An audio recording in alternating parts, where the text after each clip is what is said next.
Hello defence lovers, आज की top headlines कुछ इस प्रकार है। एलएसी पर भारत तैनात करेगा 35,000 एडिशनल ट्रूप्स। अपने हथियारों को टेस्ट करने के लिए इंडियन नेवी आयोजित करेगी एक फायरिंग ड्रिल। भारत पेश कर सकता है इंडोनेशिया के लिए ब्रह्मोस क्रूज मिसाइल का प्रस्ताव। रक्षा मंत्रालय ने पेश किया वेपन्स के इंपोर्ट को बैन करने का एक नया प्रस्ताव। और चाइनीज ड्रोन्स को काउंटर करने के लिए तैनात किए जाएंगे air defence assets.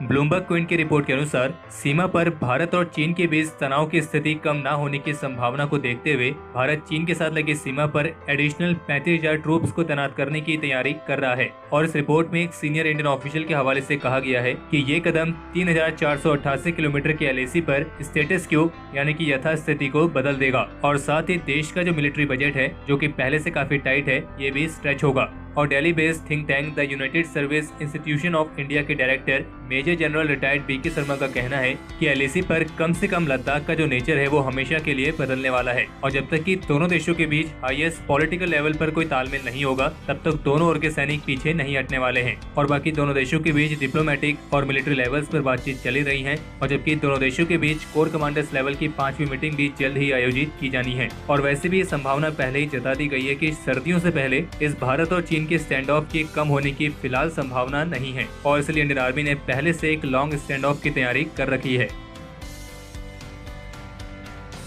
Latest reports के मुताबिक इंडियन नेवी 7 अगस्त को अपने कोस्टल डिफेंस वेपन्स की एक फायरिंग ड्रिल्स को आयोजित करेगी और जिस क्षेत्र में ये फायरिंग ड्रिल्स आयोजित की जानी है वहाँ के सारे शिपिंग और फिशिंग वेसल्स के लिए वार्निंग जारी कर दी गई है ताकि वो इस क्षेत्र को समय पर खाली कर दें। और इस फायरिंग ड्रिल में इंडियन नेवी अपनी 105 mm की लाइट फील्ड गन और 40x60 एंटी एयरक्राफ्ट गन्स को भी टेस्ट करेगी। और ये फायरिंग ड्रिल्स आयोजित की जाएंगी गोवा के मुर्मुगांव में। और पब्लिक सेफ्टी को सुनिश्चित करने के लिए इंडियन नेवी ने फायरिंग पीरियड के दौरान सभी तरह के वेसल्स को क्षेत्र से दूर रहने के लिए कहा है। और बाकी इसके अलावा ये भी रिपोर्ट्स हैं कि चीन के साथ चल रहे विवाद के बाद से इंडियन नेवी अपनी पीए मैरीटाइम पेट्रोलिंग एयरक्राफ्ट की मदद से नॉर्थ में लगातार हिमालय के क्षेत्र को स्कैन कर रही है। यानी कि नेवी के इस एयरक्राफ्ट की चीन की हर एक हरकत पर नजर है और इन एयरक्राफ्ट को नॉर्थ की तरफ मूव नहीं कराया गया है बल्कि चेन्नई के पास अपने होम बेस से ही अपनी एक्सटेंडेड रेंज और एडिशनल फ्यूल टैंक के साथ ऑपरेट हो रहे हैं।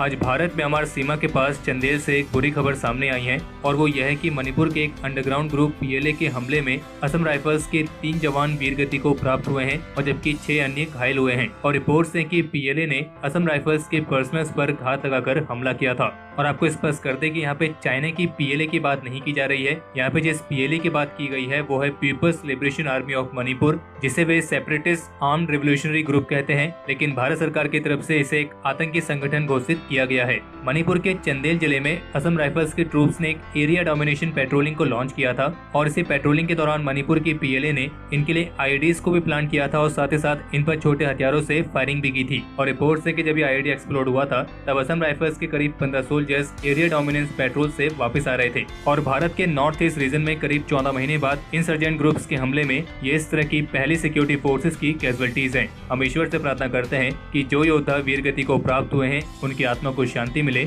और जो घायल हुए हैं वे जल्दी से जल्दी ठीक हो जाएं। और जबकि कल 29 जुलाई को चंफाई जिले में असम राइफल्स के एक सर्च ऑपरेशन में बड़ी तादाद में इलीगल एयर राइफल स्कोप्स बरामद हुए हैं और जो ये स्कोप बरामद हुए हैं ये फॉरेन ओरिजिन के हैं जिनकी कीमत करीब 50 लाख रुपए के आसपास है।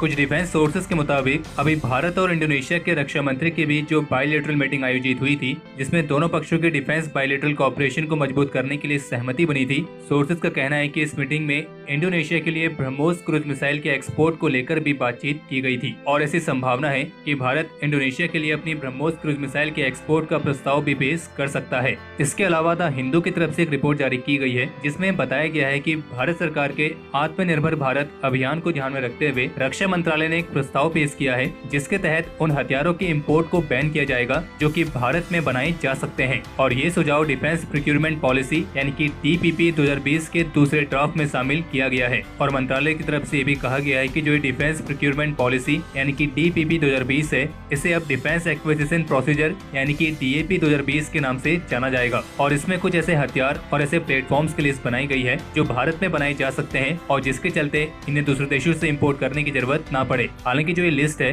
ये रिक्वायरमेंट के अनुसार टाइम टू टाइम अपडेट भी की जाएगी। अब बस देखना यह है कि यह प्रस्ताव किस तरीके से इम्प्लीमेंट किया जाता है और कौन से वेपन्स और प्लेटफॉर्म्स के इम्पोर्ट को बैन किया जाता है, क्योंकि हमारे ओपिनियन में इस तरह की पॉलिसीज का फायदा तभी है जब ये सही से इम्प्लीमेंट की जाए।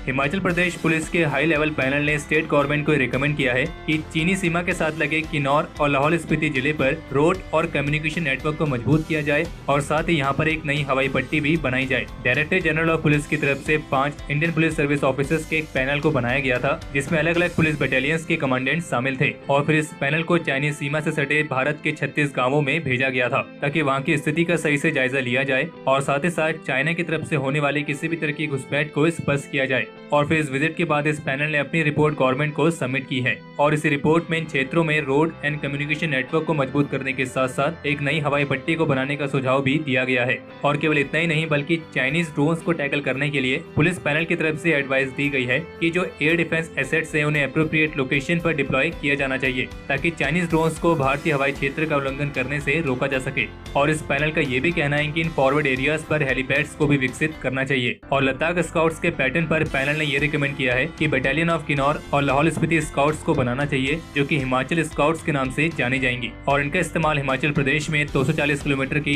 इंडो चाइना बॉर्डर पर किया जाए। और जबकि चीन को काउंटर करने के लिए जो इंडियन एयरफोर्स के राफेल फाइटर्स भारत पहुंचे हैं, इनको लेकर एक रिपोर्ट है कि इन फाइटर्स का एक और बैच इस साल के अंत तक भारत पहुंच जाएगा और इस दूसरे बैच में भी 5 राफेल फाइटर्स के होने की उम्मीद है। और जबकि कुछ सोर्सेज का तो ये भी मानना है कि ये 5 राफेल फाइटर्स इस साल सितंबर के महीने तक भी भारत पहुंचने की उम्मीद है। बाकी इसके अलावा एक रिपोर्ट ये भी है कि international thermo nuclear experimental reactor यानी कि ITER की असेंबली को शुरू कर दिया गया है, जो कि दुनिया का सबसे लार्जेस्ट न्यूक्लियर फ्यूजन रिएक्टर है और भारत बेस्ड मेगा प्रोजेक्ट का हिस्सा है। और इसके असेंबली को शुरू करने के लिए भारत ने इसका स्वागत किया है और भारत का कहना है कि यह रिएक्टर एक क्लीन सोर्स ऑफ एनर्जी के लिए नए रास्ते खोलेगा।